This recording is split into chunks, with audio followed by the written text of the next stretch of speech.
তুরস্কের সাথে সংঘর্ষে জড়ালো আমেরিকা। সিরিয়ার হাসাকি অঞ্চলে তুরস্কে একটি আঙ্কা-S ড্রোনকে ভূপাতিত করেছে আমেরিকা। ন্যাটো গত 2 যুগের ইতিহাসে প্রথমবারের মতো কোনো এক সদস্য আরেক সদস্যের উপরে হামলা করল। কুর্দি বিদ্রোহী পিকেকে এবং ওয়াইপিজির উপর তুর্কি ড্রোনটি হামলার এক পর্যায়ে জর্ডানে থাকা আমেরিকার 555তম EFS-এর F-16 যুদ্ধবিমান এটিকে ভূপাতিত করে। সিরিয়ার হাসাকিয়া অঞ্চলটি উত্তর পূর্ব ইরাক এবং তুরস্কের সীমান্তের কাছে অবস্থিত। সিরিয়ার আল হাসাকায় আমেরিকার বাহিনী অবৈধভাবে ঘাঁটি গেড়ে বসে আছে। সেই ঘাঁটির চারপাশে 200 মিটার মাঝে পিকেকে এবং ওয়াইপিজির অন্তত 7টি স্থাপনা রয়েছে। এসব স্থাপনায় কুর্দি যোদ্ধাদের ট্রেনিং দেয় আমেরিকান বাহিনী। মূলত এই কারণে কুর্দিদের বাঁচাতে আমেরিকা তুরস্কের ড্রোনটি ভূপাতিত করেছে। আনুষ্ঠানিকভাবে কোয়ালিশন ফোর্স এটি ভূপাতিত করেছে।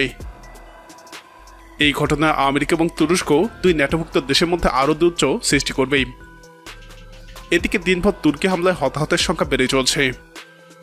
এখন পর্যন্ত তুরস্কের হামলায় 45 জন নিহত এবং শতাধিক আহত হয়েছে।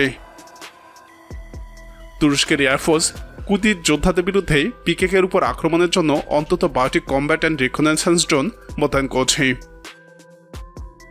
রাজধানী আঙ্কারায় মিনিস্ট্রি অফ কুর্দি সন্ত্রাসী দল পিকেকের আত্মঘাতী হামলার জবাবে পিকেকের ঘাটে এবং তাদের নিয়োজিত তেলক্ষেত্র পাওয়ার স্টেশন লক্ষ্য করে তুরস্ক অব্যাহত ড্রোন এবং বিমান হামলা চালাচ্ছে।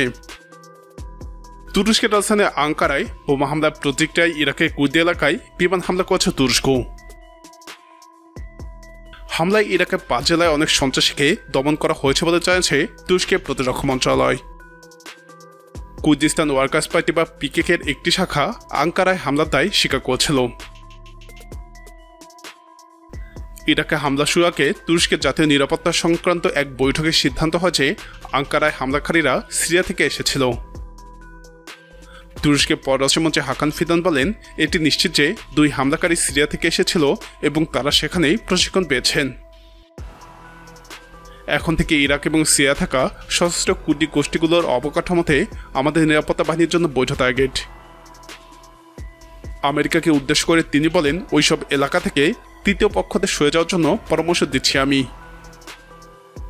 এর আগে রোববার আঙ্কারায় হামলায় কয়েক ঘন্টা আগে ইরাকের উত্তর অঞ্চলে পাহাড়ি এলাকায় পিকেকে ঘাঁটিতেও হামলা করেছিল তুরস্ক। এরপর মঙ্গলবার তুরস্কে কুর্দি অধ্যুষিত দক্ষিণ পূর্বাঞ্চলীয় এলাকা থেকে 67 জন সন্দেহভাজন পিকেকে সদস্যকে আটক করা হয়। প্রিয় দর্শক, তুরস্কের ড্রোনকে আমেরিকা কেন ভূপাতিত করেছে বলে আপনি মনে করেন? আপনার মতামত কমেন্টে জানান। এই ইস্যুতে আরও জানতে আমাদের চ্যানেলটি সাবস্ক্রাইব করে আমাদের সাথেই থাকুন।